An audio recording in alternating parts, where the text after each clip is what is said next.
প্রিয় শিক্ষার্থী বন্ধুরা, আসসালামু আলাইকুম। আসাদ বায়োলজি প্রোগ্রামে আপনাদের সবাইকে স্বাগত জানাচ্ছি। আজকে আমরা কর্ডাটা পর্বের ক্লাসিফিকেশন নিয়ে কিছু কথা বলতে এসেছি। তো দেরি না করে শুরু করা যাক। কর্ডাটা হচ্ছে শ্রেণীবিন্যাসের দৃষ্টিকোণ থেকে সবচেয়ে যে শেষ লাস্ট যে পর্বটি হচ্ছে সেটাই হচ্ছে কর্ডাটা। কর্ডাটা বলতে আমরা যেটা বুঝি যে সমস্ত প্রাণীদের ভ্রূণীয় দশায় নটোকর্ড থাকবে তারাই হচ্ছে কর্ডাটা।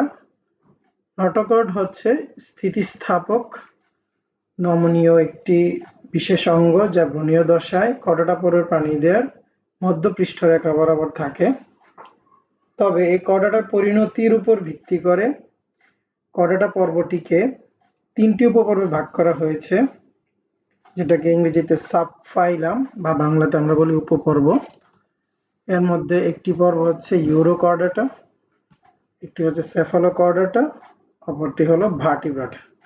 ইউরোকর্ডাটা যারা, তাদের ক্ষেত্রে আমরা বলতে পারি যে ভ্রূণীয় দশায় নটোকর্ড থাকলেও পরিণত অবস্থায় এদের কোনো নটোকর্ড থাকে না, অর্থাৎ বিলুপ্ত হয়ে যায়।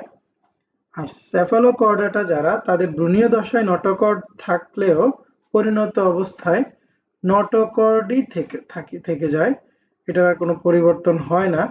আর ভার্টিব্রাটা যারা, এরাই হচ্ছে মেরুদণ্ডী প্রাণী হিসাবে পরিচিত, যাদের ক্ষেত্রে আমরা বলতে পারি যে ভ্রূণীয় দশায় নটোকর্ড থাকলেও পরিণত অবস্থায় এটা মেরুদণ্ডে পরিণত হয়।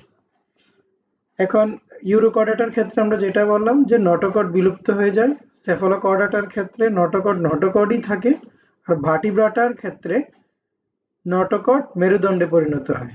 তাহলে তিনটি বৈশিষ্ট্যের কারণে কিন্তু তিনটি উপপর্বে ভাগ করা হয়েছে। প্রত্যেকটি উপপর্বের ক্লাসিফিকেশন রয়েছে। আমরা যদি দেখি যে ইউরোকর্ডাটা কিন্তু তিনটি শ্রেণীতে বিভক্ত, অর্থাৎ 3 classes of Urochordata.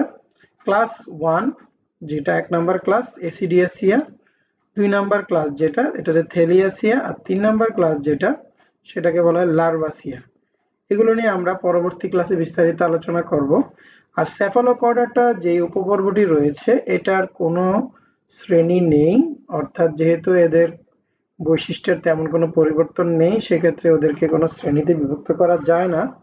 But Vertebrata উপপর্বের কিন্তু ক্লাসিফিকেশনটা বিশদ আলোচনা আমরা দেখতে পারবো এখানে। সুপার ক্লাস 1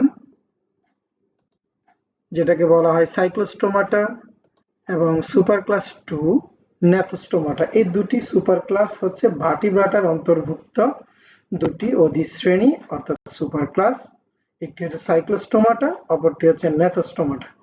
সাইক্লোস্টোমাটা নিয়ে যদি আমরা বলি, সাইক্লোস্টোমাটা দুটি শ্রেণী, একটি হচ্ছে মিক্সিনি, অপরটি হচ্ছে পেট্রোমাইজনটিডা।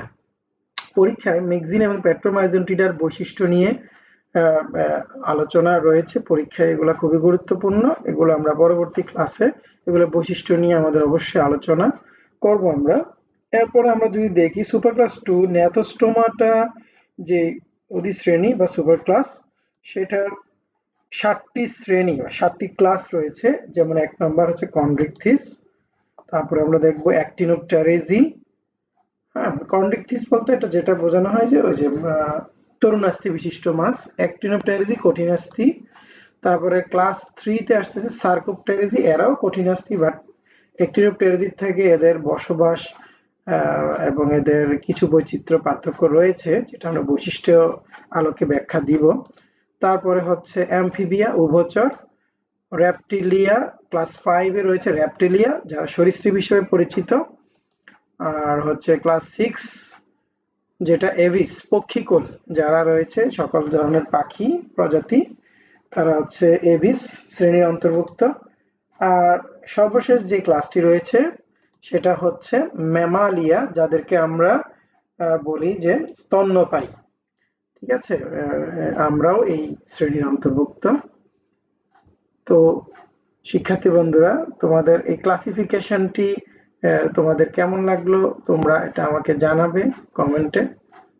হ্যাঁ, পরবর্তী ক্লাসে আমরা প্রত্যেকটি পর্বে উপপর্ব বৈশিষ্ট্য নিয়ে আমরা আলোচনা করব। সে পর্যন্ত সবাই ভালো থাকো। আল্লাহ হাফেজ।